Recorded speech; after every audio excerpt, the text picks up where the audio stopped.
It was a battle tonight. Nah, first inning through 6 pitches. But it was just one of those nights where I didn't have my best stuff. And even when I don't have my best stuff, I want to do a little bit better than I did tonight. But you go back and you look, and if I execute a better pitch to Steve Pierce with 2 outs in the 3rd inning, the whole complexion of the game's different. I left the pitch a little bit up. But, I mean, outside of that, I threw too many pitches.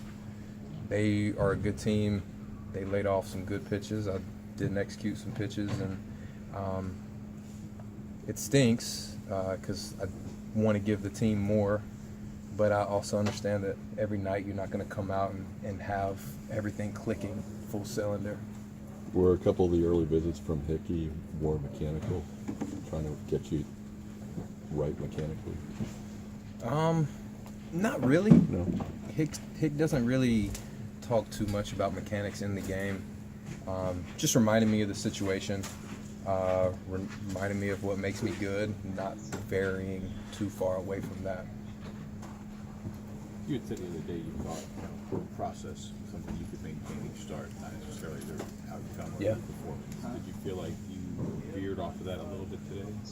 It's so weird because, again, you're looking at the results, but in the moments I felt confident, comfortable, convicted, and in years past I haven't. So, you know, I think that I was able to limit the damage as much as I did without my best stuff because of where I was at mentally, and still trusting the hard work and what I've been able to accomplish so far this season. So it's weird to say that I'm not happy by any means, but it could have been a lot worse, just based off how, you know, passive they were on some good pitches, and how I had, you know, a moment or two where I didn't command as well as I have been in the past.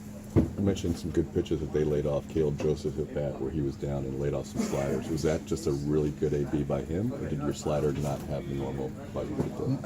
I wasn't executing those properly. They had the same depth, but they were just immediately balls out of my hand.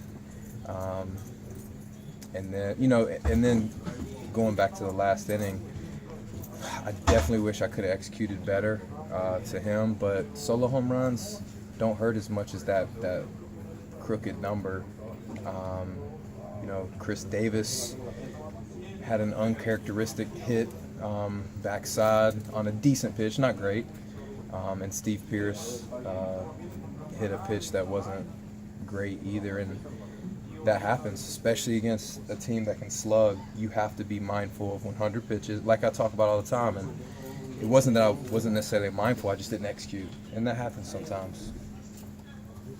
As much as you were into and believe in positive thinking, you had to kind of know that the streak was going to end at some point. Yeah, totally. And I was sure to kind of say that to you guys, just remain humble throughout the whole thing, and never be caught up with that, because I'm not necessarily pitching for streaks. I'm just pitching to be consistent, and if it happens to be 25 in a row or whatever, then that's what it is. If it happens to be 7 innings, 3 runs, and we get a W, that's ultimately more important.